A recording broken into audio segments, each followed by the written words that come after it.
किसी गांव में रामू नाम का व्यक्ति रहता था। वह अपने पेट को लेकर बहुत ही ज्यादा परेशान रहता था। वह एक दिन एक महात्मा के पास जाता है क्योंकि वह महात्मा आयुर्वेद के बड़े ज्ञानी थे। रामू महात्मा से प्रणाम करता है और कहता है, हे मुनिवर, मैं अपने पेट को लेकर बहुत ज्यादा परेशान हूँ। मेरे पेट में दिन प्रतिदिन समस्याएं उत्पन्न होती जा रही है। मेरा अच्छे से पेट साफ नहीं हो पाता है।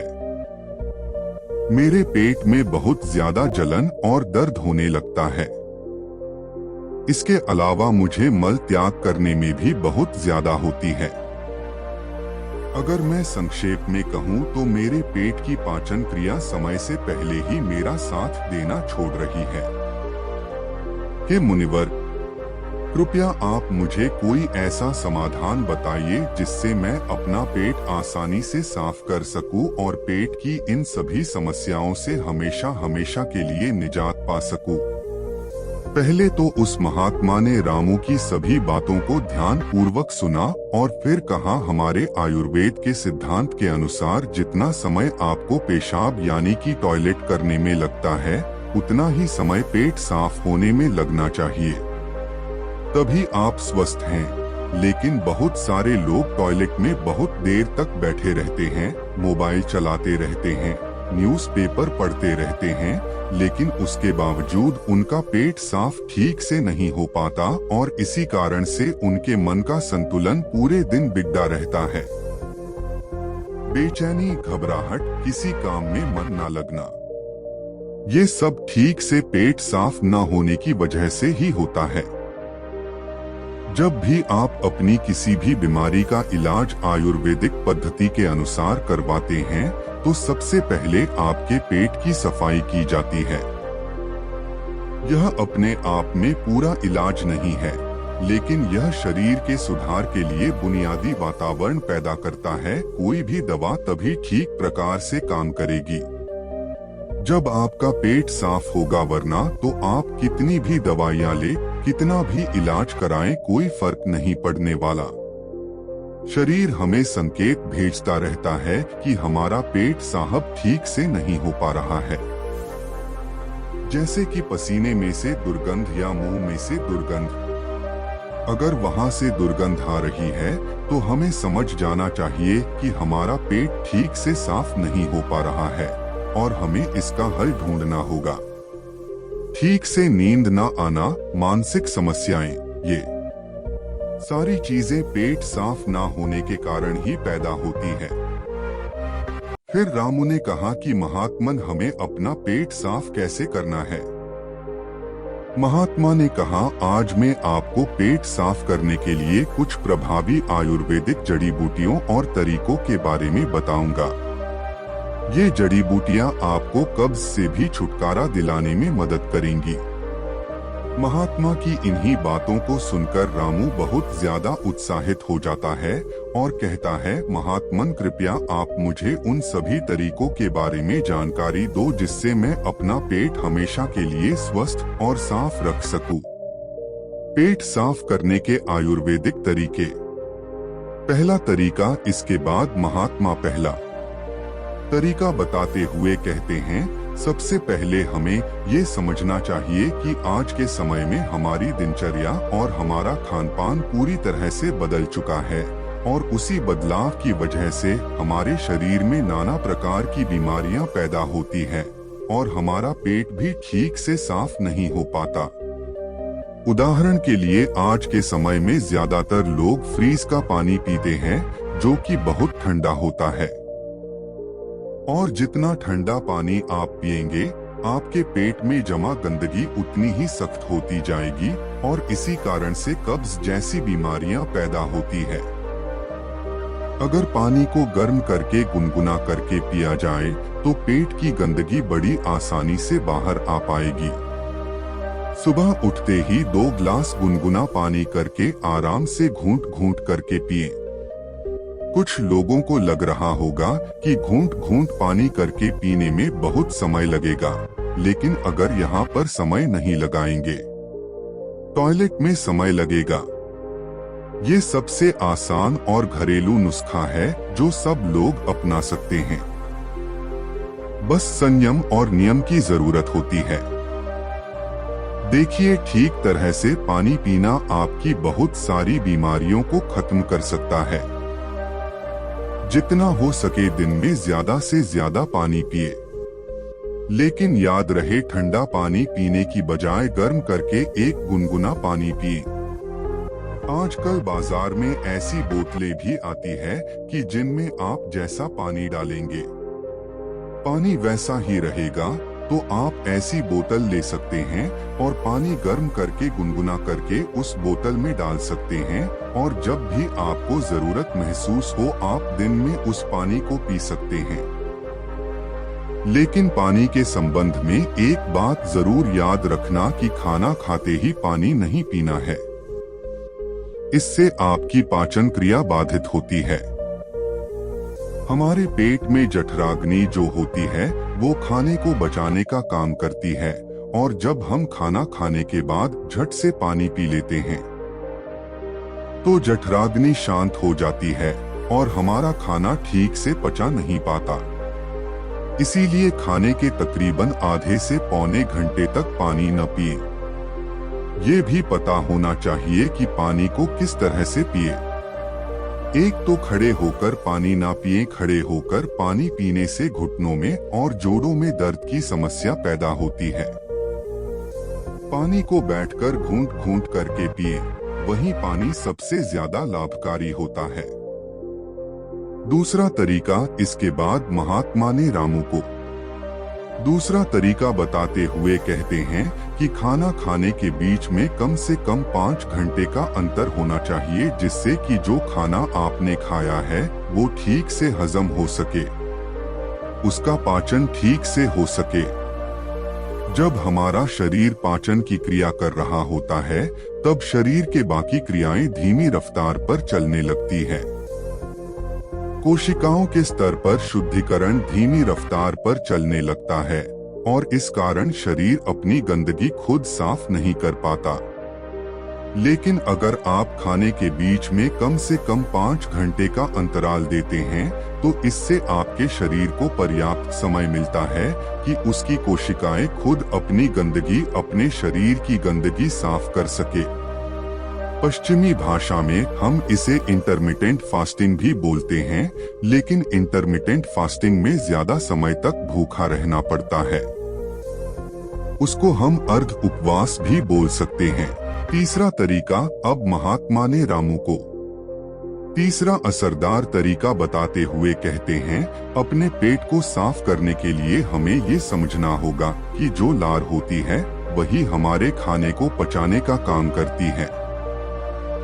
जितनी ज्यादा मात्रा में लार पैदा होगी उतनी ही आसानी से खाना पच जाएगा। कुछ लोगों का मुंह हमेशा सूखा सूखा रहता है, उसमें लार पैदा नहीं होती, इसीलिए उनका खाना ठीक से हजम नहीं हो पाता।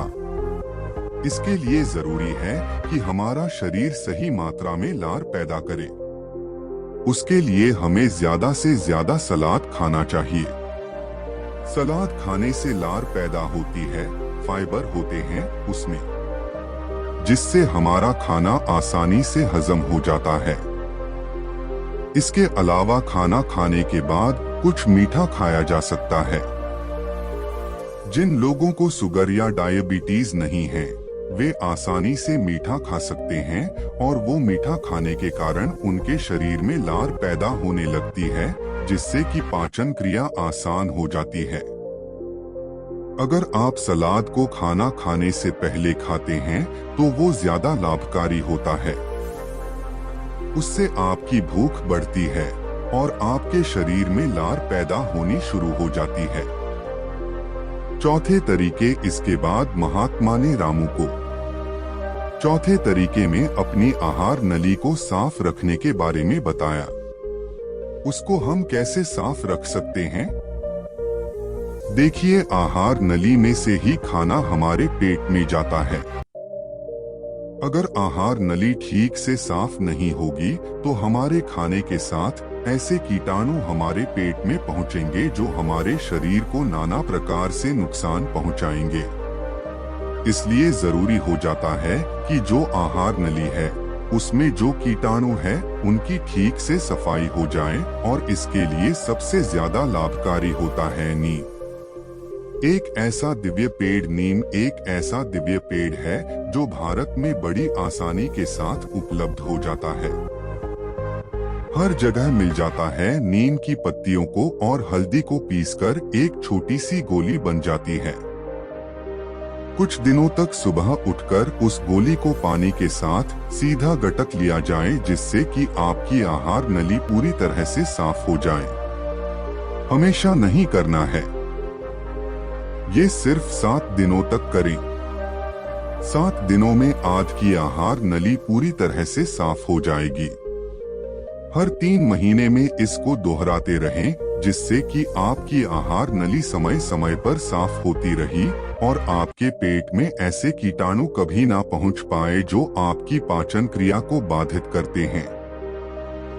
5वां तरीका। महात्मा ने 5वां और आखिरी तरीका बताते हुए कहा, रामू, यह तरीका उन लोगों के लिए है जिन्हें ज्यादातर समय कब्ज की समस्या रहती है। जिन लोगों को लंबे समय से कब्ज की समस्या है वो अरंडी के तेल का इस्तेमाल करें। रात में सोने से पहले 1 गिलास दूध के अंदर आधा चम्मच गुनगुना अरंडी का तेल मिलाकर पिएं। 1 हफ्ता पीने के बाद पुरानी से पुरानी कब्ज भी ठीक हो जाती है। ये अरंडी का तेल दूध में गुनगुना करके ही मिलाएं और सिर्फ आधा चम्मच मिलानी है। सोने से पहले पीना है। इससे क्या होगा, आपकी आंतों के पास एक चिकनाई की परत बन जाएगी, एक कवच बन जाएगा, जिसका कारण से आपके हाथों में खाना नहीं चिपकेगा, और खाना अगर आंत में नहीं चिपकेगा तो कब्ज की समस्या कभी नहीं होगी। देसी अरंडी का तेल लें। पैकिंग में जो तेल आता है, जो अंग्रेजी होता है, वह उतना लाभकारी नहीं होता है। किसी भी पंसारी से खुले पीपे में से तेल ले। एक तो वो सस्ता भी होगा और दूसरा वो लाभकारी भी ज्यादा होगा।